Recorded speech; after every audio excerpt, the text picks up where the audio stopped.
Hey everybody on YouTube, how's it going? Dawson here. Welcome to another episode of Out of the Shadows. Tonight we're going to do a couple little things.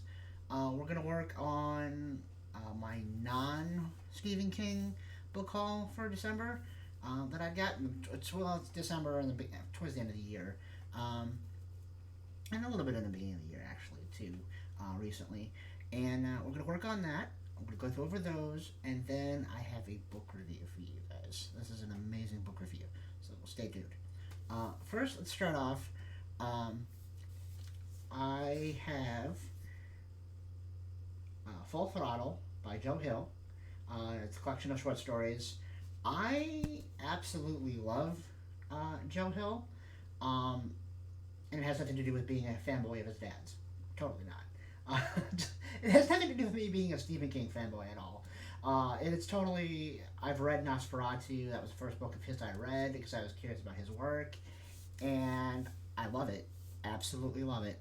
Um, I will eventually. We're actually going to talk about Nosferatu at some point. I might actually say that for a video closer to Christmas to do like more Christmas related uh, horror. So, but if you haven't checked out Nosferatu, you should. So I have this one, and I'm excited. I forgot to show you guys.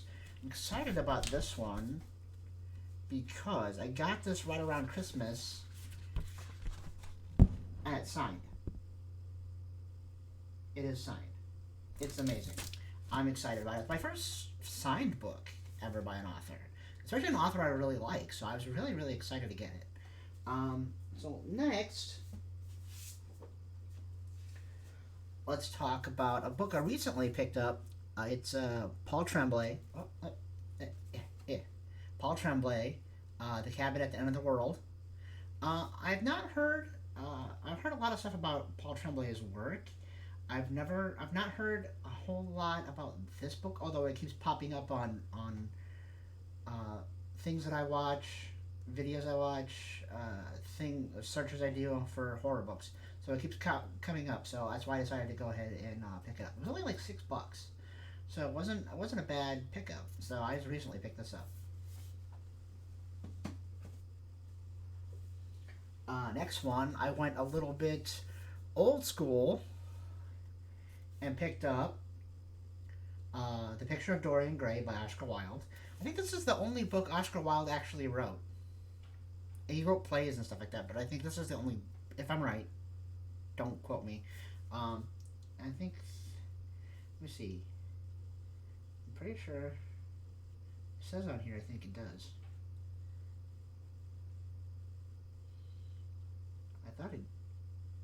I think so. Yes, this is his only novel. He wrote other things, but this was his first novel. And I didn't really realize that this was horror until I was looking on the Barnes and Noble section for horror, and this popped up. I actually, for classic books, I tend because I try to like to get things my classic stuff.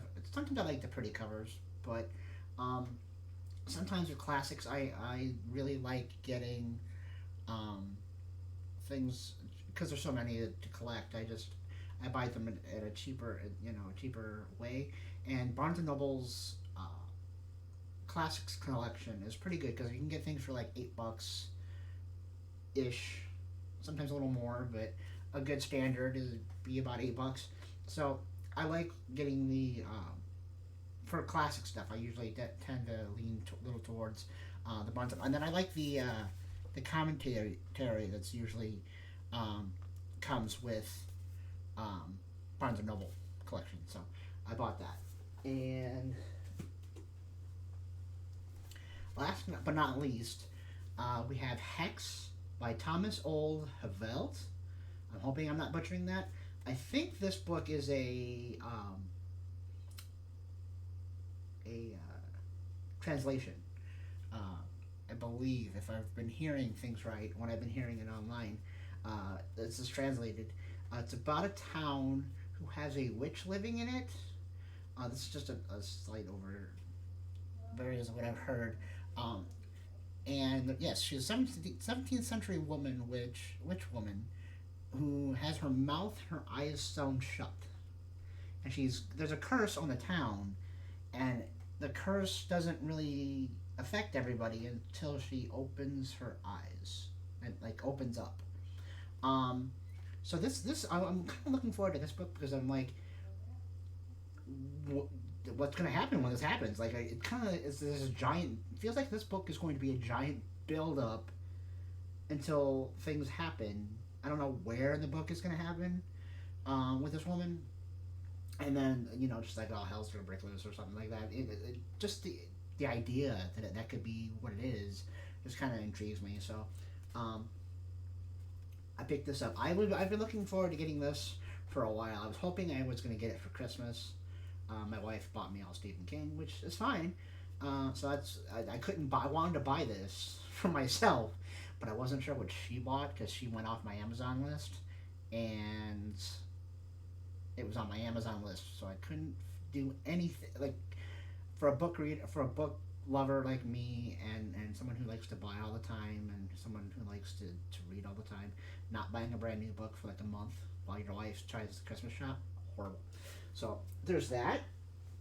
That is all the ones that I've got in the last month or so that are non Stephen King horror because we did a lot of we did like 9 Stephen King horrors last video. So if you haven't picked up checked out that video, that is uh, on the channel as well. We had 9 to go over because I've collected a lot of Stephen King in the last month and a half. So yes, I'm excited.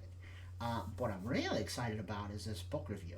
Now, I know a lot of people who love anime and manga and all this and that, and that was never my thing. Um, and what I've been doing is when I'm reading a book, like I'm reading a major, like bigger book, I've been getting horror graphic novels to read in between. So if I'm like, okay, I'm tired from reading, let me have some more not recreational reading, but a lighter reading. So I've been reading graphic novels and such, and I was uh, trying to look up horror graphics novels, and it was starting to give me manga at the library. So I picked up one from the library, and I didn't go in with very much expectation. I've been hearing a lot, even on book YouTube. I've been hearing a lot about this author, and I was like, but I don't know if I'm gonna like Japanese horror. I don't know why I was doubting myself or doubting that it's gonna be amazing. I watch Japanese horror movies, and it's all amazing. They were making some of the scariest stuff in the early 2000s, so I don't know. Well, I haven't watched a lot lately, but I know when I was watching a lot of it in the early 2000s, there was a lot, and it was very, very good. So I took a chance and found Smashed by Junji Ito, and let me tell you, this is an amazing book. This is an amazing, amazing book. Every story in here I've really, really loved. My favorite story is Earthbound. If you read it for anything specific, one story. If I had to say read it for one specific story, it would be Earthbound. Earthbound, you're like very confused at first. You're like, what the hell is going on? And then you figure out what's going on, and you're like, holy crap! So it's an amazing, amazing book. No, story. That story is amazing. Every story in here I liked. What hooked me is the story, Bloodsucking Darkness. Bloodsucking Darkness is the first story. There's 13 stories. It's Smashed. All of them are amazing. I've not found one that I didn't like, which is weird because usually when I read things, there's usually something. Well, short stories. There's usually one that I'm just like, no. But I did not find that here. I found that I liked every one of them. They were strange but creepy, a little graphic. Let me show you some of the really cool graphics in here. The art in this book is absolutely beautiful. Let me see if I can. There's one particular page that creeped me out the most.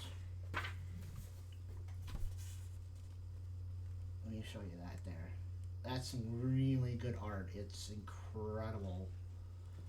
It's incredible art. So if you're an art fan, if you're a horror fan, if you're a manga fan, and you just like to read manga anyway, read some spoopy manga. Sorry, spoopy manga. Spoopy. Spoopy manga. I love this so much that I went out and bought Shiver, which is another short story collection of his. I didn't bring it into the office, or I would show you that cover. Um, I will do a review when I do read it. I don't know when I'm going to get to it. I have one other graphic novel that's Anne Rice compilation for Interview with a Vampire, and I'm not sure how I feel about that yet. I haven't started reading it. I have to get that back to the library, so I do have to read that first. So if you're wanting to know more about Shiver when I read it, stay tuned. Well, there will be video on it as soon as I get to it. I'll probably let you guys know in a subsequent video when I'm going to start working on it, so you guys know that there's a video coming. So there's that. So our next video, that's all I have to say about this. This is just amazing. You guys need to read this. Our next video, I think the next thing I want to do on the channel, our next video for next week, will be 10 books that I plan to read in 2020. So you guys can look at my I tell you what my selections are. You guys can, maybe you guys can read along with me. We can talk about them in the comment sections of the videos when I do them for them. Things like that. Up 10, I'm hoping I'm going to read more than 10 this year. But these are the main 10 I really want to get to. There's some really classic stuff. Like, I feel bad. I've not actually fully read Dracula yet. Because I keep starting it and stopping it. So my plan is for 2020 is to finally completely read my copy of Dracula. So that's one. And there's a handful. I think Full Throttle is on my list as well. Those stories. So that's what's coming next week. So if you're new, thank you for watching the video. I appreciate you so much. You can hit the subscribe button if you want to see more videos like this, because this is what we do. We talk about horror books and things like that. We've just been doing a lot of listing stuff. Like I did my review of Smash, but we've been doing a lot of listing stuff to start, because I have a lot of things that I plan to read and I haven't gotten started. We will start doing a couple more reviews after I do my list next week. I'm gonna start doing some reviews of some things that I've recently read. Like I'm going to do my review of It, I think, and what's another book that I've read recently? And maybe I might do some talks about It and The Shining, because those are two Stephen King books that I've read recently, and I'd like to make some comments about those, especially in comparison to their film counterparts. I have lots to say about the films based in comparison to the books. So maybe that'll be coming. Well, maybe we'll make that a video that comes after my books for 2020 next week. So thank you for watching, and like I said, if you're new, hit subscribe, and if you have any interest, anything to say about any of the books that I've talked about today, want to start a conversation, please feel free to hit me up in the comments. I always read them. I always reply to them. If you have any more questions about Smashed, let me know. I will answer them. And then I will just see you next week. Have a nice night, guys.